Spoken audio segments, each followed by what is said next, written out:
Hey everyone, Mitchell from mitchellgould.com, and in today's video we're going to go over an example of a LinkedIn ads account audit. So this is something I do for potential clients if they're already running LinkedIn ads. I'll go through their account and look for areas that we can optimize in, and then I'll provide them that feedback. This isn't going to go into all of like the strategy, but it's going to look at some basic components of an account. So even if you're just running an account yourself or your own business, this can help you look for some low-hanging fruit opportunities. So the main areas we're going to look at are the insight tag, conversion tracking, do they have retargeting audiences set up, how are their audiences set up, what do their campaign settings look like, and how are their creative set up. So we'll dive into it right now, and I'll just go through the areas, and if you find this helpful, please like the video and please drop any comments in the comment section. If you have any questions, I'll be happy to answer them. So the first area that we're going to take a look at is the breakdown between on and off network. So if you go to the breakdown section and select on and off network, we're in the campaign group section, but you'll see the spend breakdown for these campaign groups by the audience network. So the audience network is when your ads, they don't show on LinkedIn, they show on third-party partner sites of LinkedIn. So this could be like news sites, magazine sites, this can be apps. A lot of times the quality of this traffic is pretty low. You can make exclusions in the plan brand safety section in here. In most cases, it's good to have that off, or if it is on, it's good to segment your campaigns out and run a lower budget in the campaign that has the audience network enabled, so you can control your spend a little better. Because what you will find is if you enable that, a lot of times LinkedIn is going to optimize and push more spend to the audience network. Most likely not going to see good results. But I do have clients that have the audience network enabled in some campaigns to get some additional exposure. It all depends on the audience size, the company, and kind of what the strategy is. But in most cases, it's good to have that off. So I took a look at spend by the audience network, and it's good to see that they don't have a lot of spend on the audience network. There are a few campaigns where most of the spend on this campaign was on the audience network versus on LinkedIn. But it's good to see most campaigns don't have spend on the audience network. And the next area we'll take a look at is the insight tag. We'll just go into the conversion tracking, and then we'll go to data sources, and then we'll just make sure the tag is active.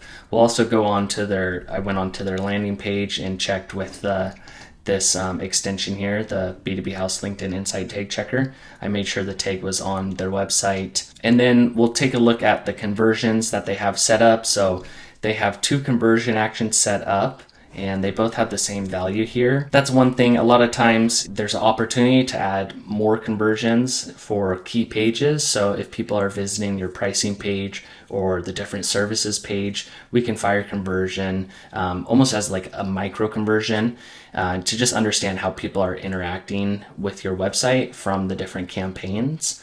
And also we can assign different values for conversions, like if they're signing up for a free trial, if it's a B2B SaaS company, we can have a higher value for that conversion versus the conversion that's just visiting a service page. So there's a few areas to look at when you look at conversion tracking. Another thing to take a look at is if you create a conversion. When you look at conversions, you'll see for the attribution model, you can either have a last touch each campaign or a last touch last campaign attribution model. A lot of times if you're creating a conversion for like say a free trial sign up, it's good to have both versions of this conversion created. So the each campaign attribution model is going to show you if a user interacted say with 4 of your campaigns. So maybe they interacted with one prospecting campaign and then multiple like retargeting campaigns and interacted with different ad types. When they do convert that free trial, each of the campaigns that user interacted with is going to get credit for that action.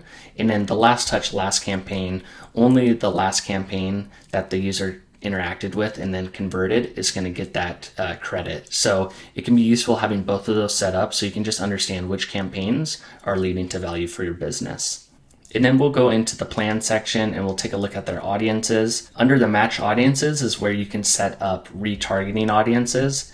And as you can see in the last slide, they have spent, in the time period I'm looking at over like $9,000. and they're having users, visit their site from these LinkedIn campaigns. They have users visiting their site from organic and some other traffic sources, but they don't have any retargeting audiences set up. So this is a really big opportunity for them to create retargeting audiences. If anyone's visiting their site, they can cookie them and then retarget them with ads to show them ads and help them push some users further down the journey.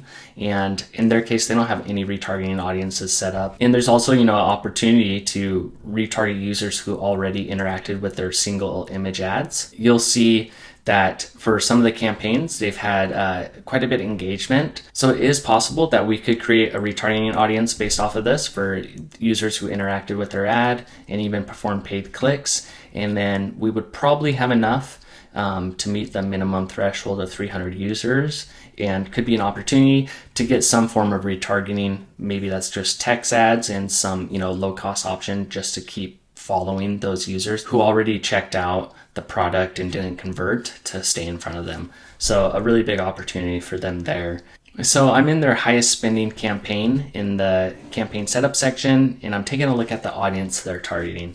They're targeting company size and industry and excluding some job functions. And you can see the audience size is very large. It's around 500,000. LinkedIn's going to recommend different audience sizes. They'll say the minimum is 50,000. They suggest a minimum of 300,000 for sponsored content, and for text ads, 60,000 to 400,000. But it's always going to be case by case for the company and who your ideal customer profile is. I know for this company, this is a pretty large audience.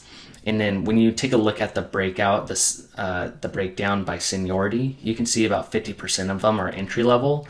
So right there's probably an opportunity to either exclude those entry level folks or just break them into their own campaign, their own audience, and run the campaigns separate from there. So you know that this amount of budget's going towards entry-level folks and this amount of budget's going to the higher seniority members. That segmentation is, something to look at for their strategy.